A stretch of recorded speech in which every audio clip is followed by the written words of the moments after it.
Hey, welcome back to the Disney Plus Everyday Challenge, and today we have a National Geographic documentary series called Generation X about.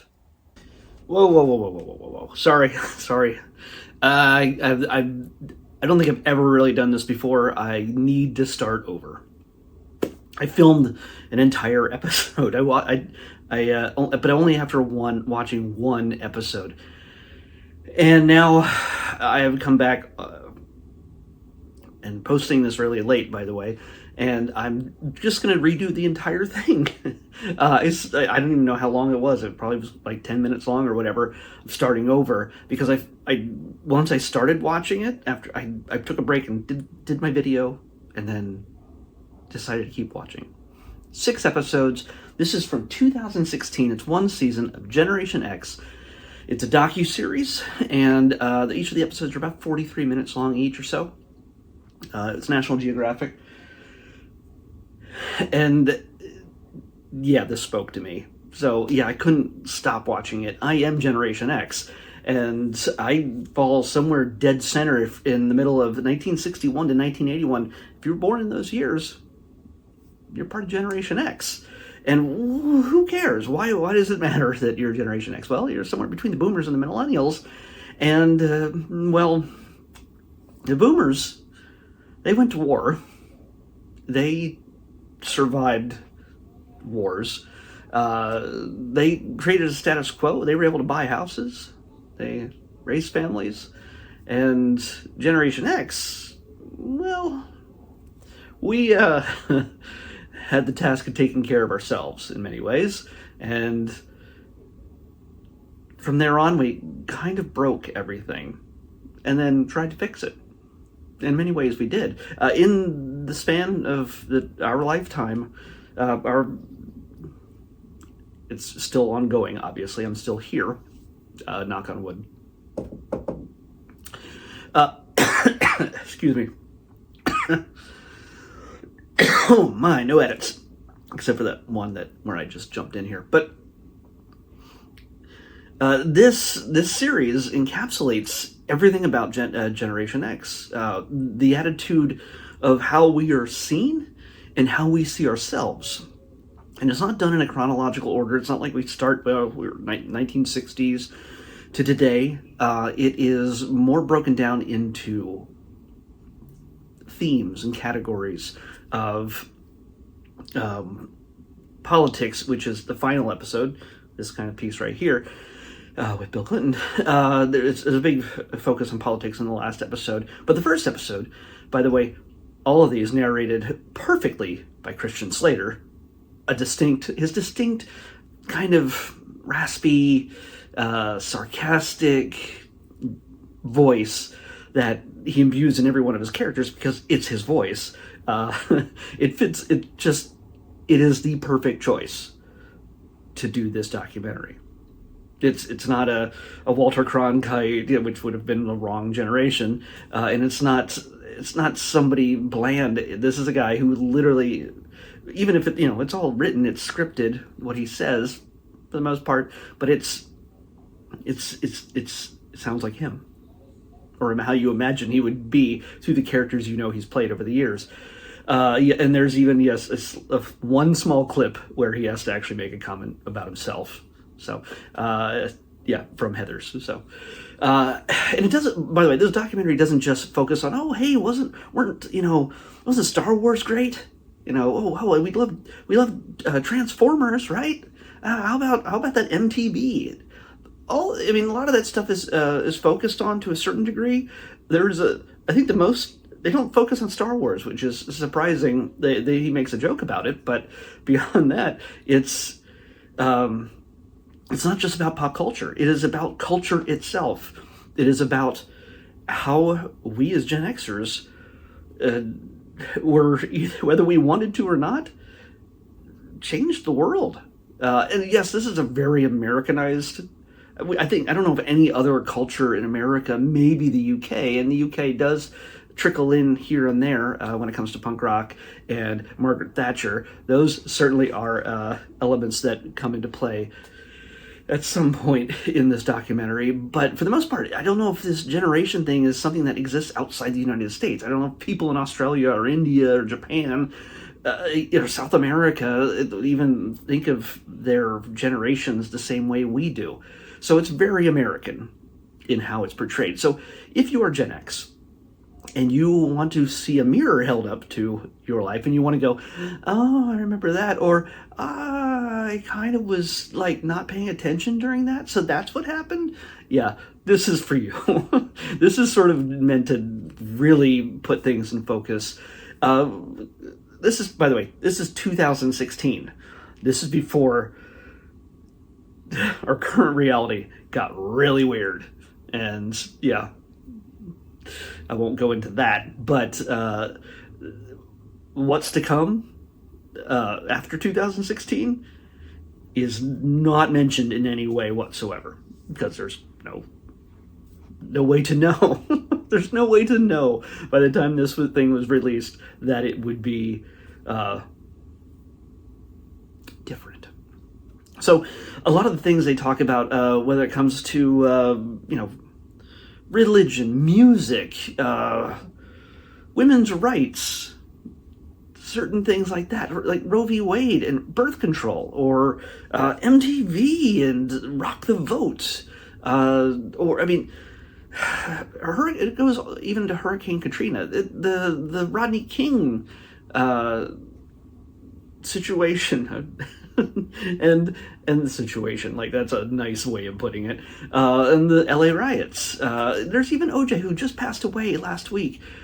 OJ is even his race down the 5 in the Bronco and his trial, all about this. It goes into a much deeper realm than I imagined it would, rather than just going just with the fluff, with the pop culture, which I love. But it's so much more than the pop culture. It literally takes the attitude and says of Generation X, see where we came from, what we did with it, what we did with what we had, and how we came out the other side. And we're always seen as slackers or cynical or disconnected or apathetic when it comes to politics or anything else. But we're the same people who also were responsible for the rise of the internet, good or bad. Technology across the board came through on our watch. When it comes to human rights, whether it's gay marriage, women's rights, the ability to have birth control, which was an arrestable offense if somebody was seen giving a woman birth control at a time. And now we're kind of goes rolling back to that era because people want to make America horrible again. It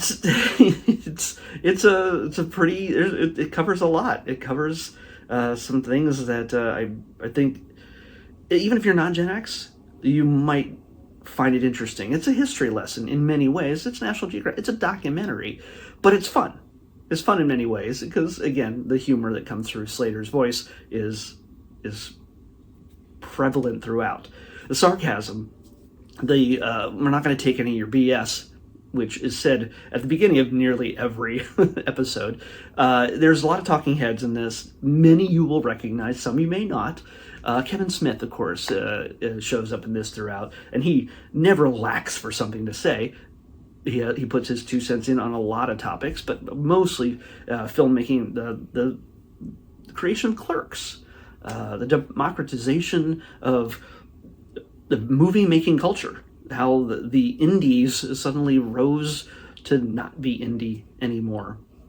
And just by, renting a camera and maxing out 12 credit cards, suddenly you become an auteur. And whether he believes that he is or not, you become a filmmaker.